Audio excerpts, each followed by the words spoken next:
పెళ్ళైన దగ్గర నుండి ఆడపిల్లలు అమ్మకి ఫోన్ చేసి తుమ్మింది దగ్గింది అన్ని అమ్మతో షేర్ చేసుకుంటూ ఉంటారు కదా, దాని వలనే మీ కాపురం చెడిపోతుంది అని నేనంటే మీరేమంటారు? కన్న తల్లితో చెప్పుకోవడం తప్పు అని నేను అనను, ప్రతీది చెప్పుకోవడం తప్పు అని నేనంటాను. అలా అన్నాను కదా అని అమ్మ కూతురి జీవితం నాశనం చేస్తుందని కాదు, చెప్పే ప్రాసెస్ లో చీమంత జరిగితే కొన్నంతలాగా ఎక్స్ప్రెస్ చేస్తూ ఉంటాము. ఫేస్ చేస్తున్న వాళ్ళకి సిచ్యువేషన్ ఒకలాగా ఉంటుంది, చెప్పింది వినే వాళ్ళకి ఇంకోలా ఉంటుంది. మనము మన ఫ్రస్ట్రేషన్ తీర్చుకోవడం కోసం ఇలా చెప్పుకుంటూ ఉంటాము, కానీ దాని వలన విన్న వాళ్ళ మైండ్ సెట్ వేరేలా ఉంటుంది. ఆలోచన విధానం మన ఇంట్లో మనకి జరిగింది ఆన్ ది స్పాట్ ఎలా రియాక్ట్ అవుతామా అనేది మన మీద డిపెండ్ అయి ఉంటుంది. అంతకు మించి అవసరం లేదు. ఎండ్ ఆఫ్ ది పాయింట్ అందరూ బాగుండాలి అని అంటే వాళ్ళ మైండ్ సెట్ మనం మార్చకుండా ఉండాలి. ఇదంతా ఎందుకు చెప్తున్నా అని డౌట్ రావచ్చు మీకు. నా ఫ్రెండ్ అండ్ సబ్స్క్రైబర్ ఇంట్లో work, YouTube, evening teaching, stitching, నేను చేసే మిగతా ఎక్స్ట్రా వర్క్స్ అన్ని ఎలా మేనేజ్ చేసుకుంటున్నావు నువ్వు? నిన్ను చూసి నేను చాలా ఇన్స్పిరేషన్ తీసుకుంటున్నాను. నీ నోటి ద్వారా ఇవన్నీ ఎలా మేనేజ్ చేసుకుంటున్నావు చెప్పమని అడిగింది. ఇన్ని పనులు ఒక్కదాన్ని సక్సెస్ఫుల్ గా ఉండడానికి మెయిన్ రీజన్, ఇప్పటి వరకు నేను చెప్పిన రీజన్ ఒకటి.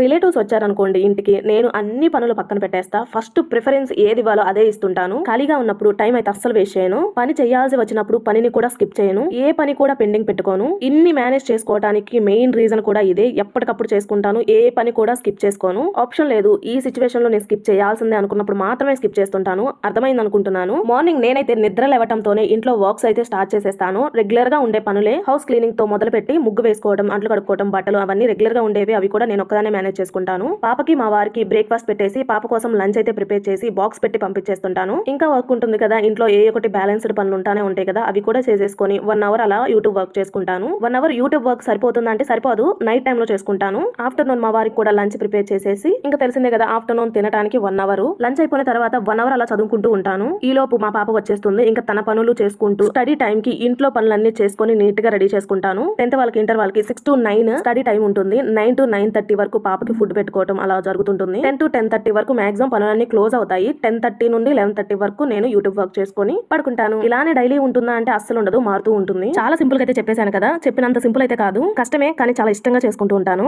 దేనికి ఎప్పుడు ఇంపార్టెన్స్ ఇవ్వాల్సి వస్తే అదే ఇస్తుంటాను. సరే మరి వీడియో నచ్చిందా? Please do subscribe for more videos.